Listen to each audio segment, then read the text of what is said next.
A day like no other. Julian Hayes stared at his computer screen, the blueprints blurring before his tired eyes. At 32 years old, he had built one of the most respected architectural firms in the city, but success came with a price. His coffee had gone cold hours ago, sitting forgotten beside a stack of contracts that needed his signature. The morning had started badly and only gotten worse. His lead designer had called in sick. A major client was threatening to pull out of a multi-million-dollar project, and his phone would not stop buzzing with problems that apparently only he could solve. He rubbed his temples, feeling the familiar tension of a headache building. This was his life now. Endless work, sleepless nights, and a growing emptiness that no amount of professional achievement could fill. Julian had everything he thought he wanted: the penthouse apartment, the luxury car, the respect of his peers, yet something fundamental was missing. He just did not know what. The woman who changed everything. The conference room door opened without warning, and Julian looked up, ready to snap at whoever dared interrupt him. The words died in his throat. She stood in the doorway like she had every right to be there, radiating confidence and grace. Natasha Reid wore a tailored navy suit that accentuated her elegant figure, her auburn hair pulled back in a sophisticated twist that exposed the graceful line of her neck. But it was her eyes that held him captive, deep green eyes that seemed to see straight through his carefully constructed walls. "Mr. Hayes," she said, her voice smooth as silk with just a hint of playfulness. "I hope I am not interrupting anything important." Julian stood abruptly, his chair rolling backward. "Who are you? How did you get past security?" She smiled, a slow, knowing smile that made his pulse quicken. "I am Natasha Reid, the new art curator you hired last week. Your assistant told me to come straight up." She walked into the room with measured steps, each movement deliberate and impossibly graceful. "Although judging by your expression, nobody told you it was starting today." He had completely forgotten. With everything else falling apart, the new hire had slipped his mind entirely. Julian tried to regain his composure, straightening his tie. "Right, yes. Welcome to Hayes Architecture." Natasha set her leather portfolio on the conference table, her fingers trailing along its edge. "You look stressed, Mr. Hayes. Rough morning." "You could say that." He found himself unable to look away from her. There was something magnetic about her presence, something that made the chaotic morning fade into background noise. The dangerous dance begins of her, the next 3 weeks. Julian discovered that hiring Natasha Reid was either the best or worst decision of his life. She was brilliant at her job, transforming the company's art collection and office spaces into something extraordinary. But she was also driving him completely insane. Every morning, she arrived in outfits that should have been professional, but somehow made his mouth go dry. The way she leaned over her desk to examine sketches, the soft laugh she gave when clients made jokes, how she bit her lower lip when concentrating on color palettes. Julian found himself inventing excuses to visit her office. He needed her opinion on lobby designs he could easily handle himself. He requested her presence at client meetings where her expertise was not really necessary. He stayed late at the office, telling himself it was because of work, not because Natasha often worked late too, and the sight of her in the soft glow of desk lamps made his chest tighten with something he refused to name. She seemed completely unaware of the effect she had on him. Or perhaps she was very aware and enjoyed watching him struggle. Sometimes he caught her looking at him with an expression he could not quite read: interest, amusement, desire. Whatever it was, it made sleep impossible and focus a distant memory. The moment everything changed, Friday evening arrived with the promise of a rare night off. Julian had been invited to the opening of a prestigious art exhibition downtown. Normally he would have declined, but the developer was an important client, and appearances mattered in his world. He dressed in his best charcoal suit, fixed his dark hair, and tried to prepare himself for an evening of fake smiles and meaningless small talk.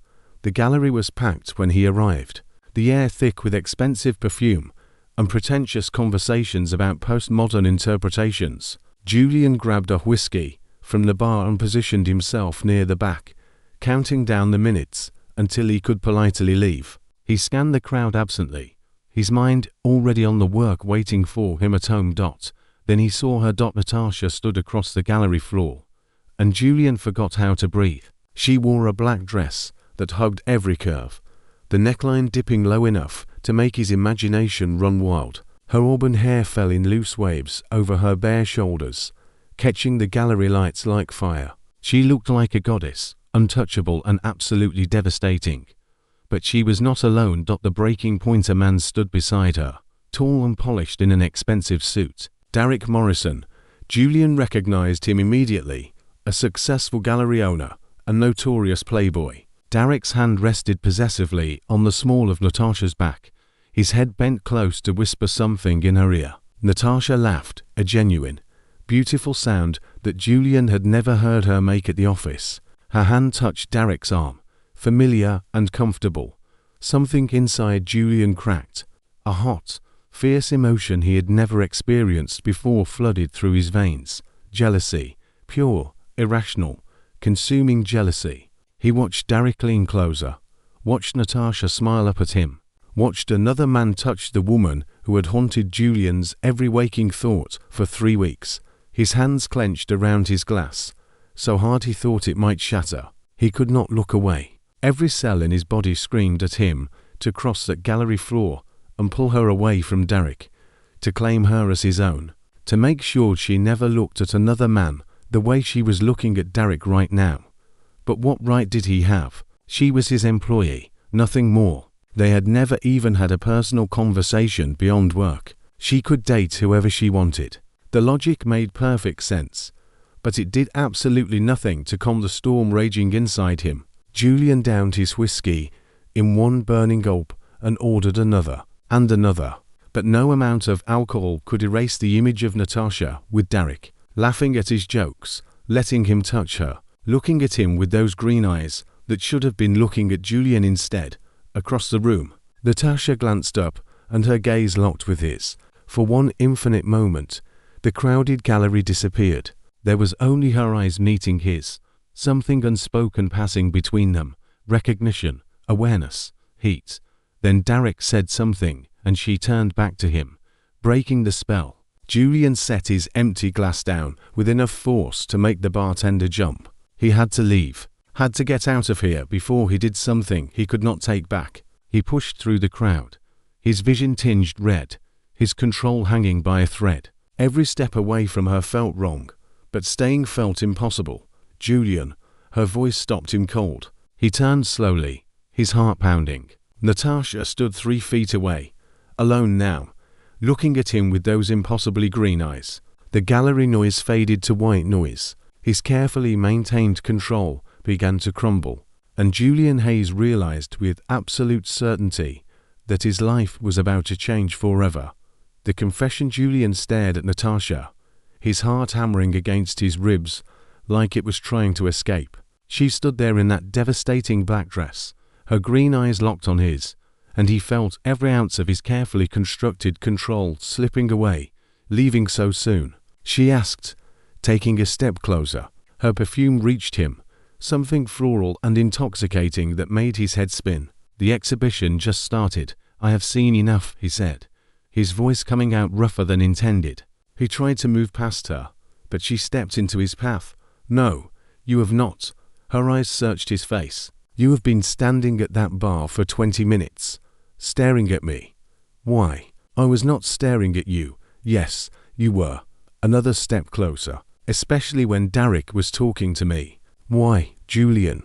The sound of his first name, her lips, sent heat straight through him. She had never called him that before. It was always Mr. Hayes, always professional, always keeping that distance between them. But now that distance was gone, and he could see the rapid pulse at her throat, could see the way her pupils dilated as she looked at him. Who is he? Julian asked, unable to stop himself. Who? Derek. Natasha tilted her head. A friend, an old colleague from my previous job. Why does it matter? It does not. You are lying. She moved closer still, close enough that he could feel the warmth radiating from her skin. Tell me the truth, Julian. Why have you been watching me? Something inside him snapped. 3 weeks of restraint, of professionalism, of pretending he did not want her, came crashing down in a single devastating moment. He grabbed her wrist, not hard, but firm enough to pull her into a quiet alcove away from the crowd. His back hit the wall, and she was right there in front of him, her chest rising and falling with quick breaths. The truth revealed. You want the truth? Julian's voice was low and dangerous. Fine. I cannot stop thinking about you. Every single day, every single moment, you are in my head. I watch you because I cannot help myself. Because seeing you with him, with anyone, makes me want to destroy everything in this gallery. Natasha's eyes widened, her lips parting in surprise. I know this is wrong, Julian continued, his grip on her wrist loosening, but not releasing. You work for me. This is completely inappropriate. But I am done pretending, done lying to myself. I want you, Natasha. I have wanted you since the moment you walked into my conference room 3 weeks ago. The silence between them stretched like a rubber band pulled to its breaking point. Julian waited for her to pull away, to tell him he had crossed a line, to quit on the spot, and walk out of his life forever. Instead, she stepped closer, eliminating what little space remained between them. Then stop holding back, she whispered. Julian stared at her, not sure he had heard correctly. What? You heard me.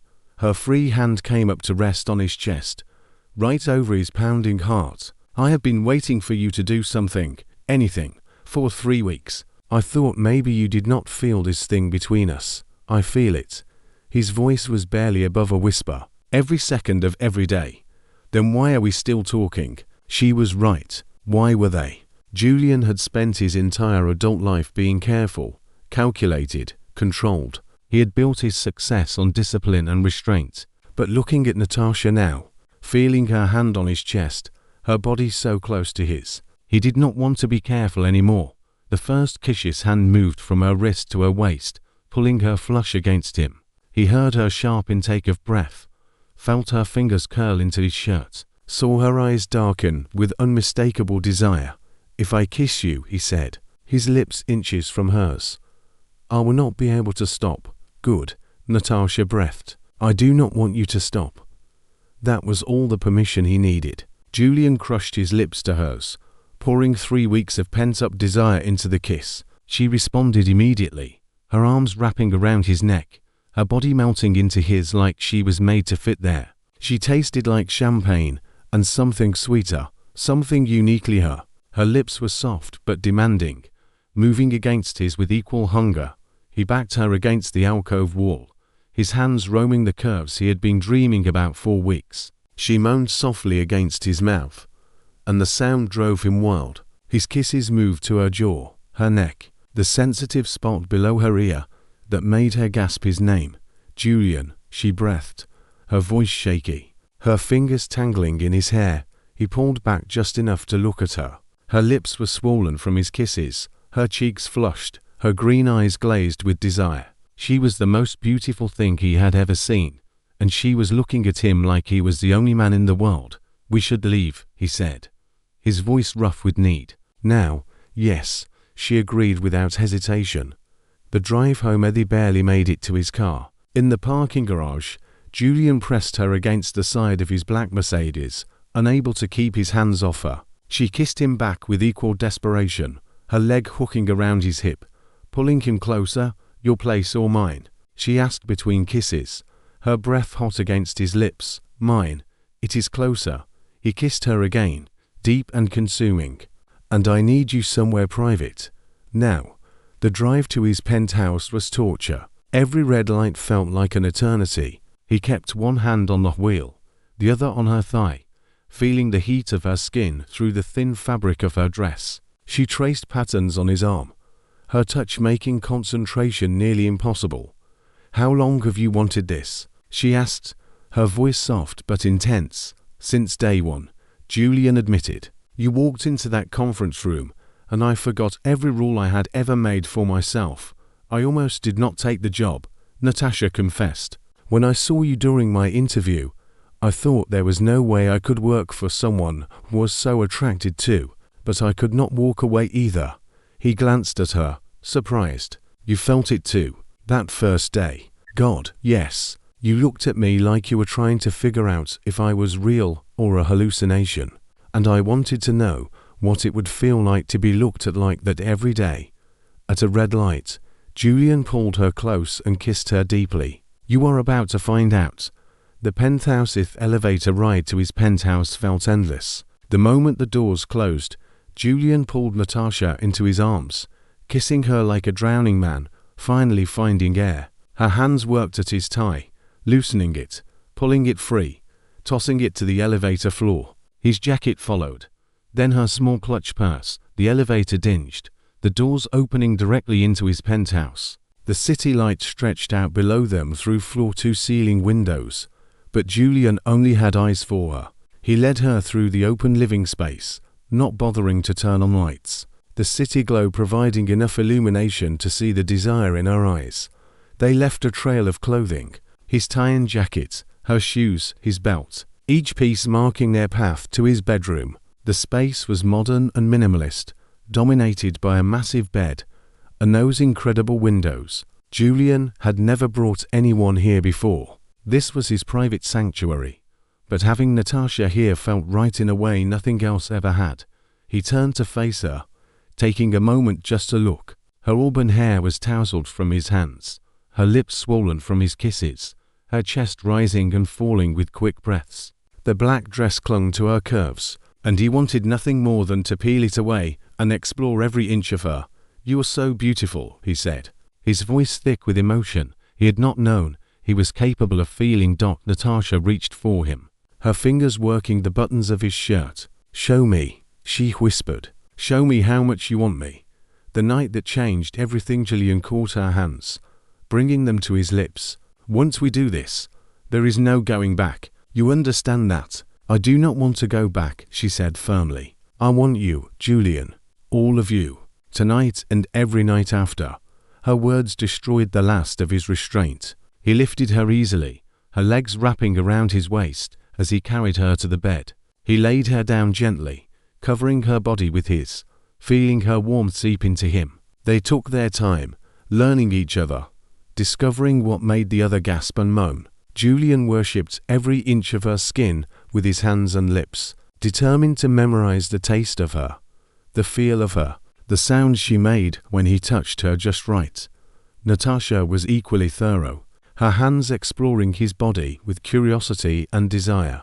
When they finally came together, it was explosive and perfect. They moved in sync like they had been made for each other, two puzzle pieces finally clicking into place. The intensity of their connection went beyond just physical. It was emotional, spiritual, something neither had experienced before. Afterward, they lay tangled in the sheets, her head on his chest, his fingers running through her hair. The city lights cast shadows across their bodies, but inside the room, everything felt warm and safe. That was incredible. Natasha whispered against his skin. It was perfect. Julian agreed, pressing a kiss to the top of her head. You are perfect. She looked up at him, her green eyes serious. What happens now? On Monday. I am still your employee. Then we figure it out, he said simply. Because I am not giving this up. I am not giving you up. People will talk. It could complicate things at work. Julian cupped her face, his thumb stroking her cheek. Let them talk. I do not care about complications. I care about you. About this. We will handle whatever comes, she smiled, leaning into his touch. I want this too, more than I have ever wanted anything. They made love again, slower this time, savoring every touch, every kiss, every whispered word.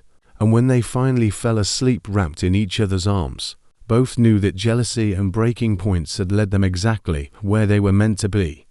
The morning after sunlight streamed through the floor-to-ceiling windows, painting golden streaks across white sheets. Julian woke slowly, awareness returning in stages. First, the unfamiliar feeling of complete contentment. Second, the warmth of another body pressed against his. Third, the memory of last night crashing over him like a wave. He turned his head and found Natasha still asleep beside him. Her auburn hair spread across his pillow like silk, one bare shoulder exposed above the sheet. In sleep, she looked peaceful and vulnerable, so different from the confident woman who had challenged him at every turn. The marks he had left on her neck were visible, and the sight sent a possessive surge through him. Last night had been extraordinary. They had explored each other with desperate hunger, learning every curve and hollow, every spot that made the other gasp. Between bouts of passion, they had talked, really talked, about their pasts, their fears, their dreams. Julian had shared things he had never told anyone, and Natasha had done the same. It created an intimacy that went beyond the physical. Now, watching her sleep in his bed, Julian realized something that should have terrified him, but somehow did not. This was not just attraction or lust. This was something deeper, something that had taken root in his heart without permission. He was falling for her. Maybe he had already fallen. Natasha's eyes fluttered open. When she saw him watching her, a slow smile spread across her face, transforming her from beautiful to absolutely radiant. "Good morning," she murmured, her voice husky with sleep. "Good morning." He reached out to tuck a strand of hair behind her ear, letting his fingers linger on her cheek. "Sleep well." "Better than I have in years." She stretched, the sheets slipping lower, and Julian had to remind himself to breathe. "What time is it?" "Almost 10. Her eyes widened. 10. "We are so late for work." Julian pulled her closer, his arm wrapping around her waist. "I own the company. I think I can be late." "What about me?" she asked, amusement dancing in her green eyes. "I am just an employee. I might get fired. I know the boss," he said, kissing her forehead. "I think you are safe.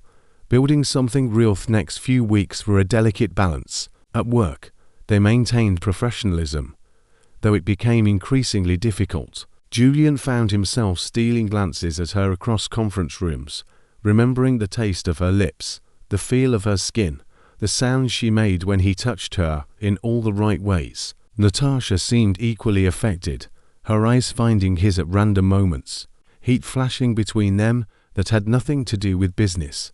They kept their relationship private at first, not wanting to fuel office gossip. But it was impossible to hide completely. The way Julian looked at her had changed. The way he smiled more, laughed easier, seemed less cold and distant. People noticed. Whispers started.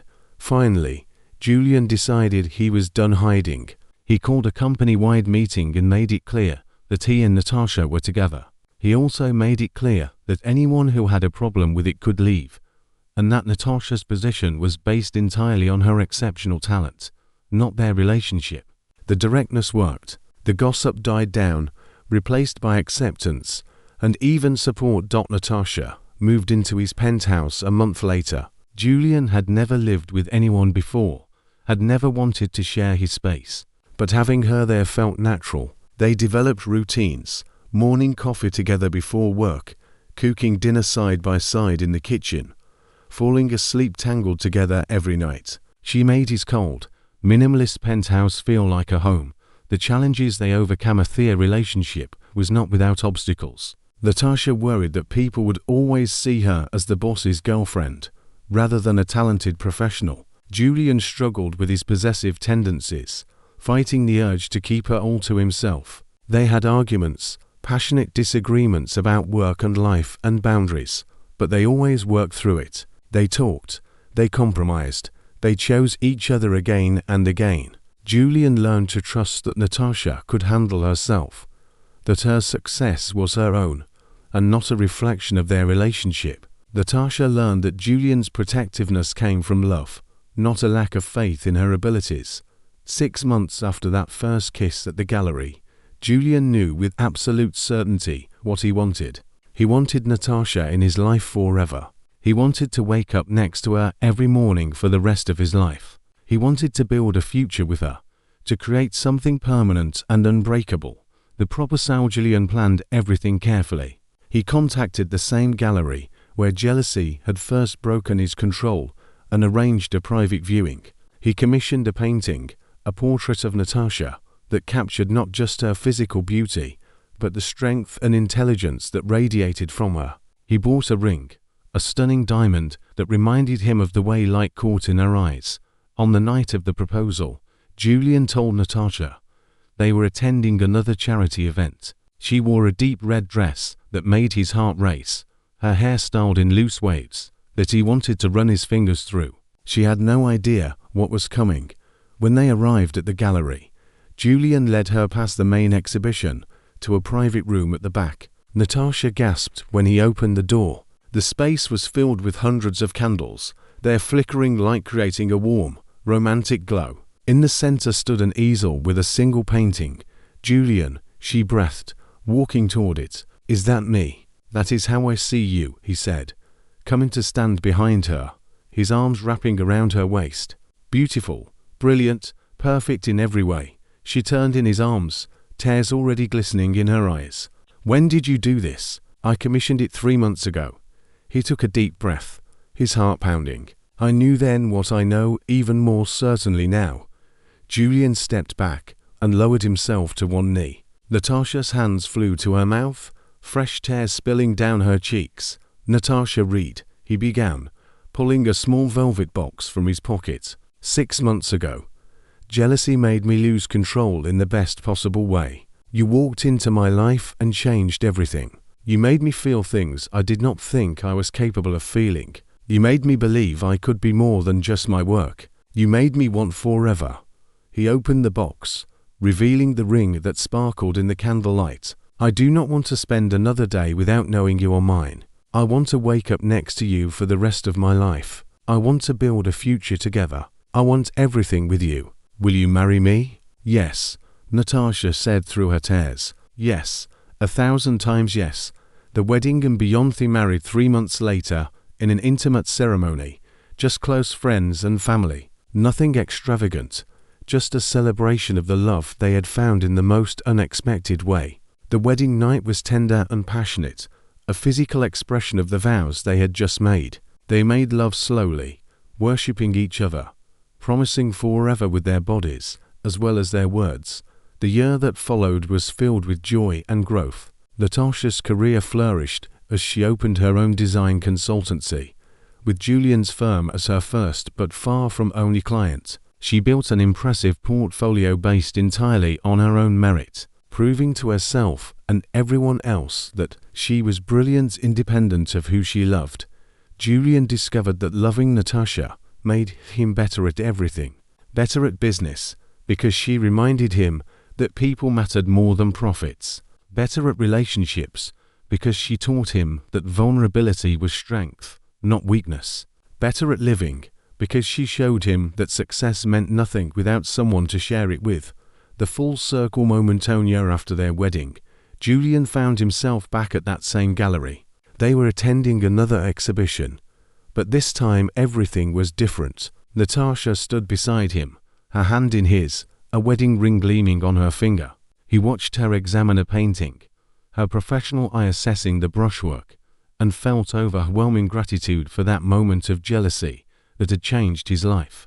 "What are you thinking about?" she asked, noticing him watching her. "How lucky I am," he said honestly. "How one moment of losing control gave me everything I did not know I needed." Natasha smiled, squeezing his hand. "I think about that night all the time, about how jealousy brought us together." "It was not just jealousy," Julian said, pulling her close. "It was fate. You were always meant to be mine, and I was always meant to be yours. We just needed the right moment to realize it. And what a moment it was."